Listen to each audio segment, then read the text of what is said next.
Aujourd'hui, je vais vous partager les 3 conseils que j'aurais voulu qu'on me donne quand je suis devenu manager pour la première fois. Cette vidéo est dédiée aux managers, mais ces conseils sont aussi utiles pour les patrons et tous ceux qui ont un rôle de leadership.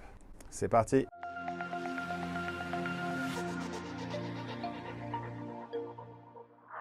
Je suis Damien Fenoli, le fondateur de Bevsite.eu. Nous travaillons avec plusieurs centaines de bars et de restaurants à travers plusieurs pays, ce qui nous donne la chance de pouvoir échanger des trucs et astuces qui améliorent l'opération et la rentabilité des bars et des restaurants. Cette chaîne a été créée pour vous partager ces astuces et vous permettre de rendre votre établissement plus rentable.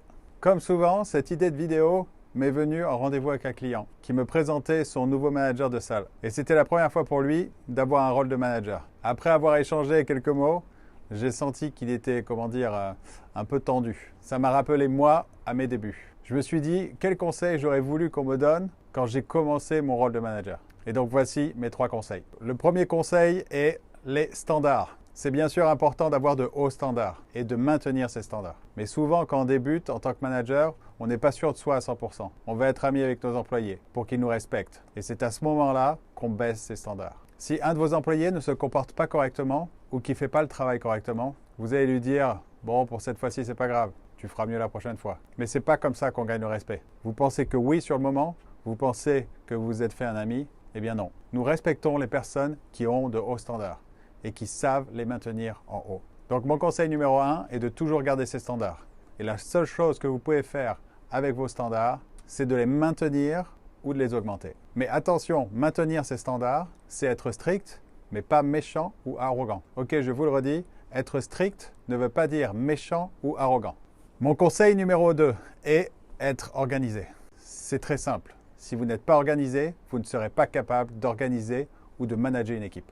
En particulier si vous n'êtes pas le patron. Bien sûr, si vous êtes le patron, vous devez aussi être organisé. Mais encore plus si vous n'êtes pas le patron. Car le patron vous a embauché pour lui enlever du stress et que vous fassiez des choses pour lui. Si vous ne pouvez pas rester organisé, vous n'avez pas de valeur pour lui ou pour votre équipe. Écrivez les choses. Ne croyez pas que vous pouvez tout mémoriser. Si vous n'êtes pas naturellement organisé comme certains, il y a plein de livres ou des astuces sur comment être mieux organisé.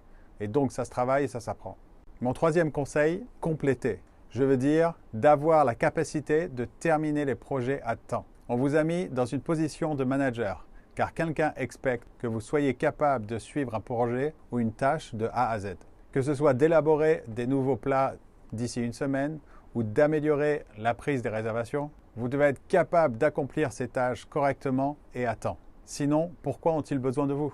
Je sais que certains de ces conseils vous paraissent évidents, mais croyez-moi que si vous suivez et appliquez tous les jours ces 3 conseils, maintenir de hauts standards, être organisé, compléter les projets à temps, vous gagnerez le respect de votre patron, de votre équipe et le plus important, vous serez aux yeux de votre patron irremplaçable. Et voilà, c'est fini pour aujourd'hui. Si vous avez aimé cette vidéo, n'hésitez pas de cliquer sur le pouce, de vous abonner et de la partager. Merci et à très vite.